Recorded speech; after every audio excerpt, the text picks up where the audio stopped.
Hello guys, मेरा नाम है रवि और स्टडी ग्लो में आपका बहुत बहुत स्वागत है। दोस्तों, आज हम बात करेंगे इलेक्ट्रिकल व्हीकल के बारे में, यानी कि ईवी की हम बात करेंगे और हम ये समझेंगे कि आखिर इतने वक्त के बाद, इतने शोध के बाद, इतनी बड़ी बड़ी इन्वेस्टमेंट के बाद ये अडाप्ट क्यों नहीं हो पाया है। ये इंडिया में नहीं, ये चाइना की हम बात करें, चाहे अमेरिका की बात करें, हर जगह यही हाल है कि ये अडाप्ट नहीं हुआ है। कुछ लोग हैं जिनके पास पैसे हैं, कुछ लोग ऐसे हैं जो भावुक होके इसको ले तो लेते हैं, लेकिन अंत में इससे संतुष्ट नहीं होते हैं। उनका कहीं ना कहीं वो रह जाता है खुन्नस की, सही नहीं हुआ हमारे साथ।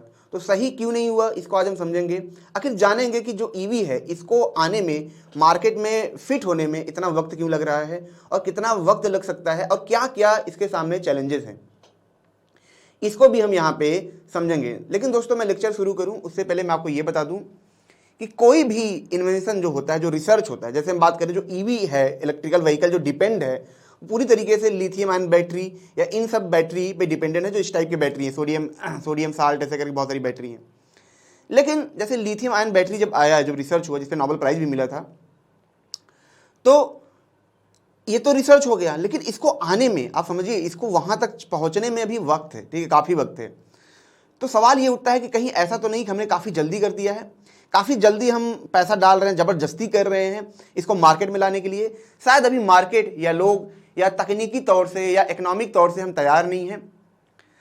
दूसरा दोस्तों, कि अगर हम बात करें जो हम गाड़ी में इंजन यूज करते हैं, कंबसन इंजन, ठीक है, जिसके अंदर हम पेट्रोल डीजल ये सब यूज करते हैं, आप देखेंगे कि जब ये इंजन बना, आज से कई दशक पहले बना, ठीक है, बहुत वक्त पहले बना, लेकिन इसको आज भी यहाँ तक आने में काफ़ी ज़्यादा रिसर्च की जरूरत पड़ी। धीरे धीरे इनोवेट हुआ, धीरे धीरे इस पर काम हुआ, तब जाके आज हम देखते हैं कि हमें एक अच्छा खासा इंजन हमें मिलता है जो कि अच्छी एफिशिएंसी हमें देता है, ठीक है, मतलब बहुत बढ़िया चलता है, काफ़ी टाइम तक चलता है।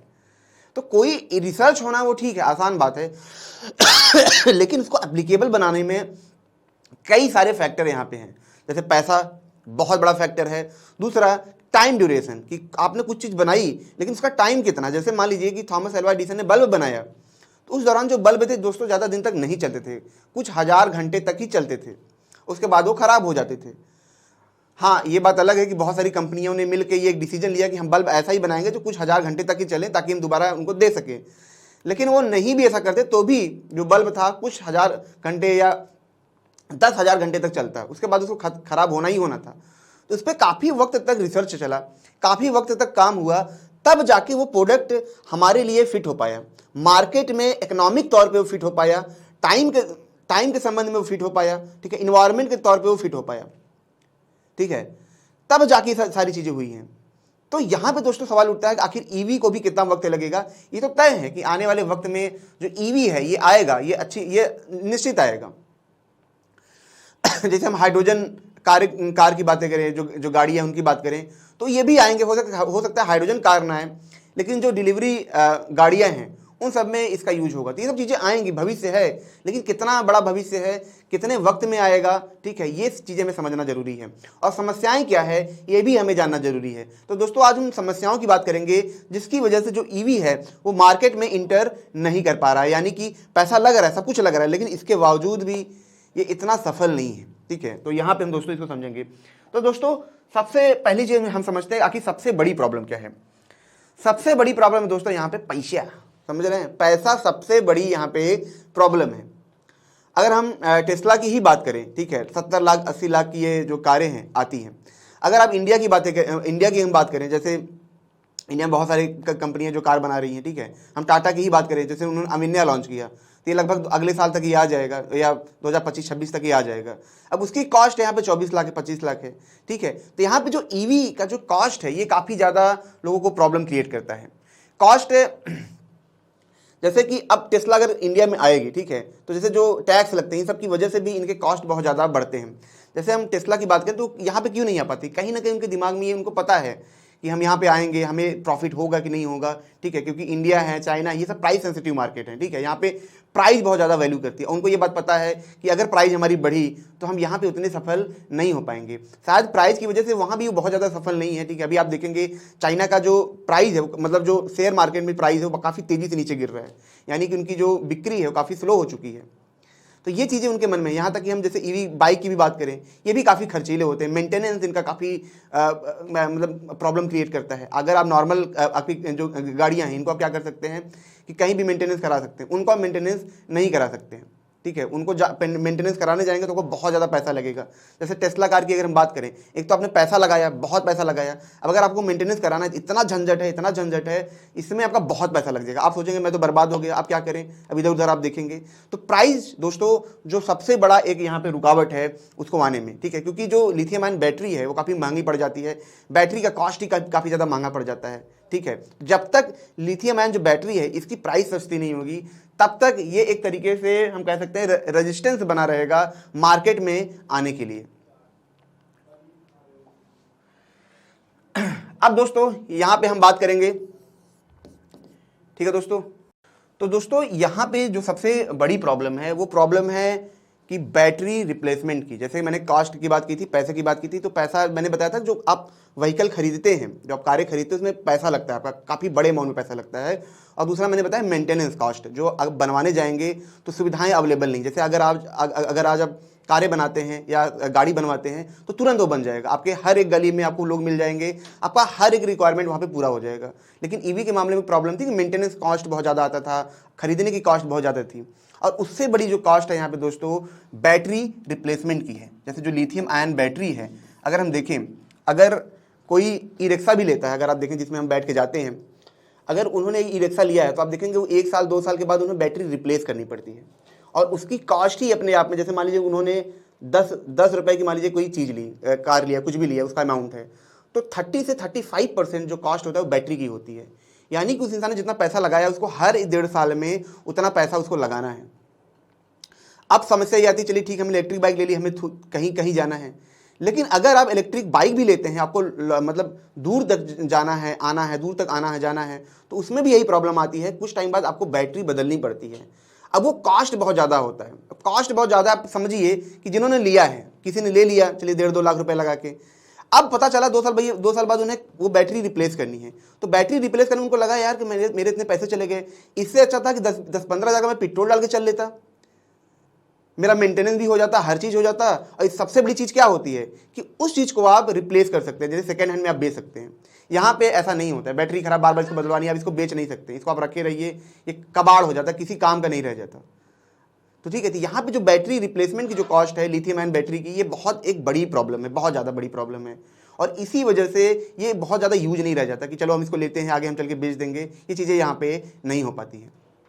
और अगर हमें दूर तक चलना है तो फिर हमें बदलवाना पड़ेगा, और दूर तक नहीं चलना है तो हम भला ले ही क्यों, इससे अच्छा हम थोड़ा बहुत अपने ऑटो से काम चला लें, ठीक, ओला उबर से काम चला लें। अब दोस्तों यहाँ तीसरी जो प्रॉब्लम आती है वो होती है चार्जर की।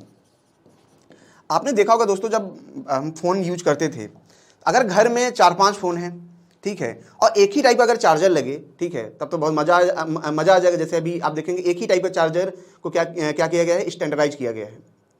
लेकिन पहले क्या था, पहले यह था कि अलग अलग चार्जर लगता था। अब मान लीजिए कि आपको कहीं जाके कहीं भी पंप कराना है, तो इसका स्टैंडर्ड है ही नहीं, ये सबसे बड़ी प्रॉब्लम आती है। बीच में कुछ कंपनियों ने क्या किया कि जो इलेक्ट्रिक बाइकें थी, कार थी, उसमें 2-2, 3-3 स्टैंडर्ड का चार्जर लगाने लगे थे। भैया ये नहीं हुआ तो आप ये लगवा लीजिएगा, ये नहीं हुआ तो आप ये लगवा लीजिएगा। लोगों को लगता था ये क्या कबाड़ा बड़ा बना के मुझे दिया है क्या। तो ये एक सबसे बड़ी प्रॉब्लम है। अभी तक क्या किया गया दोस्तों, इसको स्टैंडर्डाइज नहीं किया गया है, और जब तक ये स्टैंडर्डाइज नहीं होगा ये समस्या हमेशा देखने के लिए मिलेगा कि अगर लोगों को घर में चार्ज करना है तो भी प्रॉब्लम है, बाहर चार्ज करवाना है तो भी प्रॉब्लम है।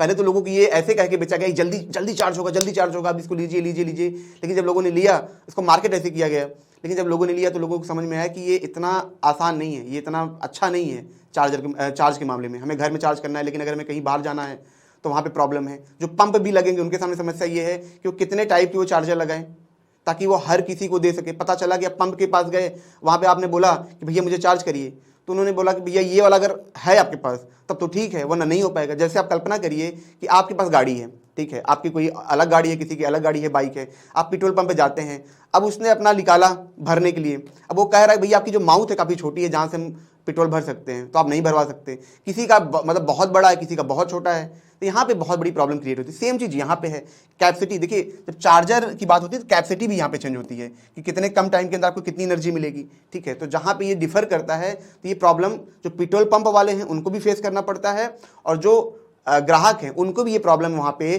फेस करनी पड़ती है। अब दोस्तों अगर हम इसके आगे बात करें कि और क्या सबसे बड़ी प्रॉब्लम है, ठीक है, तो सबसे बड़ी प्रॉब्लम है वो है चार्जर। जैसे हम कहते हैं ना पेट्रोल पंप है, तो वैसे चार्जर पंप नहीं है हमारे चारों तरफ। अगर मान लीजिए हमने गाड़ियाँ ले भी ली, ठीक है, हमने कारें ले ली, बाइक ले ली, हम कहीं जा रहे हैं रास्ते में कहीं अटक गए, तो फिर हमें खोजना होगा भैया किसी का घर और मिले तो उससे बातचीत करें, वहाँ पे हम चार्ज करें, ठीक है, वरना आप चार्ज नहीं कर सकते हैं क्योंकि यहाँ पे अगर आप देखेंगे ये है ही नहीं। तो ये एक बहुत बड़ी समस्या है। ये सिर्फ और इंडिया की बात नहीं है, ये अगर हम चाइना की बात करें, हर जगह की यही हालत है कि जो चार्जर पंप है ये है ही नहीं कि हम कहीं चार्ज कर सकें। और क्या इसमें प्रॉब्लम है कि ये लग क्यों नहीं रहा है, ठीक है, पेट्रोल पंप लग सकता है तो ये क्यों नहीं लग सकता है? ये इसलिए नहीं लग सकता है दोस्तों क्योंकि जैसे पेट्रोल पंप कोई लगाएगा तो उसको ये बात पता है कि सब यही बाइक यूज करते हैं, सबको चाहिए पेट्रोल, तो कहीं भी लगा लेगा, किसी भी सड़क पे किसी साइड लगा लेगा तो पैसे बना लेगा, इतना तो बना लेगा जिससे वो अच्छा खासा कमा सके।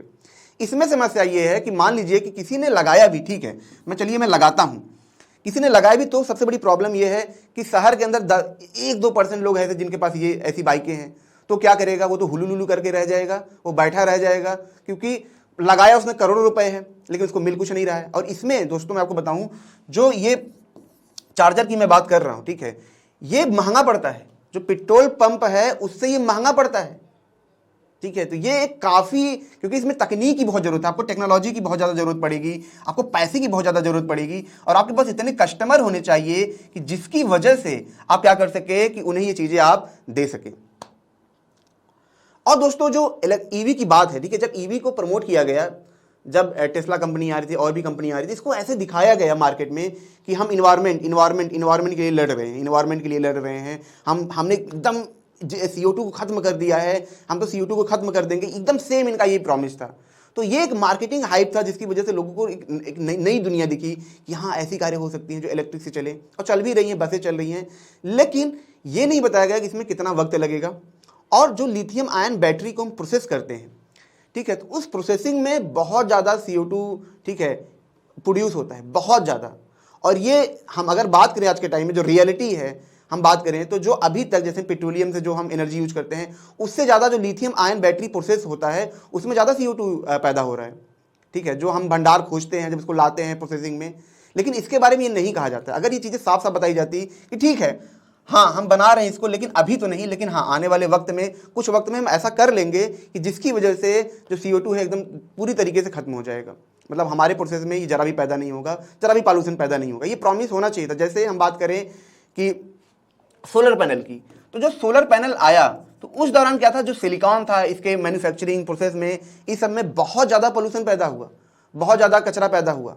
लेकिन हाँ उन्होंने ये बात बताई थी कि आने वाले वक्त में जैसे जैसे हम आगे बढ़ेंगे, जैसे जैसे तकनीकी विकास करेंगे, आने वाले वक्त में हमें दिखेगा कि ये चीज़ें एकदम कम हो जाएंगी, जीरो हो जाएंगी। अब वो चीज़ें हुई, ठीक है, तो एकदम मतलब एकदम सही प्रॉमिस यहाँ पे किया गया। लेकिन ईवी के मामले में ऐसा नहीं था। ईवी के मामले में ऐसा लोगों को दिखाया गया कि अगर हम आप मिल जाएं हम क्लीन कर देंगे, इन्वायरमेंट बचा लेंगे। आप देखेंगे जब टेस्ला कार थी उसमें बहुत बड़े बड़े एक्टर आए, ठीक है, लियोनार्डो डिकैप्रियो, ये सब भी वहाँ पे आए, उन्होंने इसको प्रमोट किया। तो जाहिर सी बात है जब इस लेवल पर प्रमोशन होगा तो लोग उसको लेंगे ही लेंगे। लेकिन फर्स्ट टाइम लेने के बाद क्या होता है, वही होता है जैसा मैंने बताया कि लोगों को समझ में आने लगता है कि ये कुछ काम का है नहीं, हमारे किसी काम का है नहीं, ठीक है।